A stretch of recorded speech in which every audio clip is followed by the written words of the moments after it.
Our region to near record highs where you can go to avoid the heat and stay cool. The early edition starts now. You're watching the early edition on KYMA News 11, where news comes first. Thanks so much for joining News 11. I'm Jenny Day alongside Brandon Mejia. Glad to have you with us. Well, police in Calexico have confirmed an officer-involved shooting happened late last night that resulted in the death of one man. Yeah, police say they responded to a call regarding a man stabbing another man at a bus stop at Pauline Avenue and 3rd Street. Now, when they arrived, officers say they found one man with a stab wound. The other had a knife tied to his wrist. Officers say that they gave him orders to put the knife down, but shot him when he did not comply. The suspect was taken to El Centro Regional Medical Center, where again he did die. Police have not released his name, but say that he was 65 years old. The Imperial County Sheriff's Office is leading the investigation. The officers involved were placed on administrative leave. No word tonight on the condition of that man who was stabbed. And fire investigators continue to sift through the rubble of last week's fire at a home construction site off of Araby Road in Yuma. And now tonight they are reaching out for the public's help.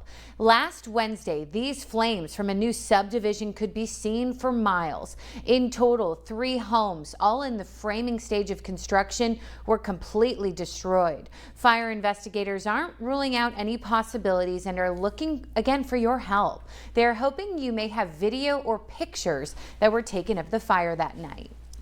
The more of those scenes that we could get, if people just happen to shoot some of those or snap some pictures, what those do, it gives our investigators a little more to go on with putting together a timeline of how the fire progressed. So if you saw anything suspicious, you are asked to call the Yuma Fire Department.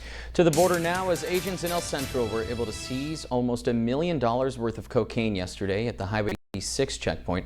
According to agents, a canine alerted to a Buick Enclave driven by a 26-year-old woman. That's when agents discovered 25 packages in a hidden compartment under the vehicle. The drugs, which tested positive for cocaine, weighed nearly 60 pounds with a street value of more than $948,000. All were turned over to the DEA. Well, now to another sex offender notification. 34-year-old Emerio Gutierrez Jr. will now be living on East 29th Lane in Yuma. He has served his time but has been deemed level 3, which is the highest risk to reoffend. Back in 2005, he pled guilty to attempted sexual conduct with a 10-year-old girl. Then in 2010, he failed to register as a sex offender. Now, this is never to instill fear, but rather keep you and your loved ones informed. Well, an excessive heat warning remains in effect both in Imperial and Yuma County and will stick around through the rest of the week into the weekend. That's right. News 11's Adonis Albright joining us with more on how people around Yuma are staying cool. Yeah, and if you guys can't tell by the sweat trickling down my face, just saying it's hot is a bit of an understatement. We are talking about record-breaking triple-digit temperatures. I caught up with locals around town to see how they're beating the heat. How do you feel? Are you cooling off? Oh, absolutely. Yeah?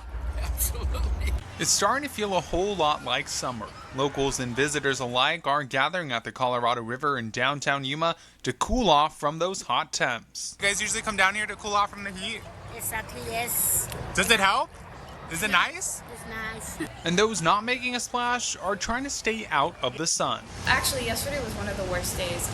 This season, this summer, is honestly to be one of the worst I've ever experienced. A lot of people definitely travel because, I mean, it really is hot over here. It's a good idea to invest in a pool here. Yeah. I also ran into some Michiganders who are living it up in downtown Yuma. It's a dry heat. The humidity it just makes you sweat and sticky and yucky, and this is a dry heat, so yes, it's hot, but you don't have that sticky humidity. But the fun in the sun also comes with the potential of heat exhaustion.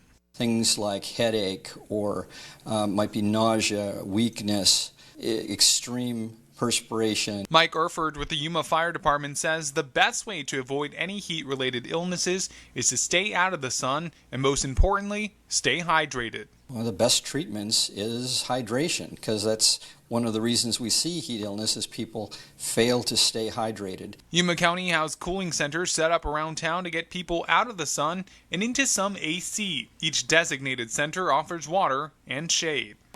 A full list of cooling centers in both Yuma and Imperial counties will be posted on our website, kyma.com. Reporting in Yuma, Adonis Albright, News 11.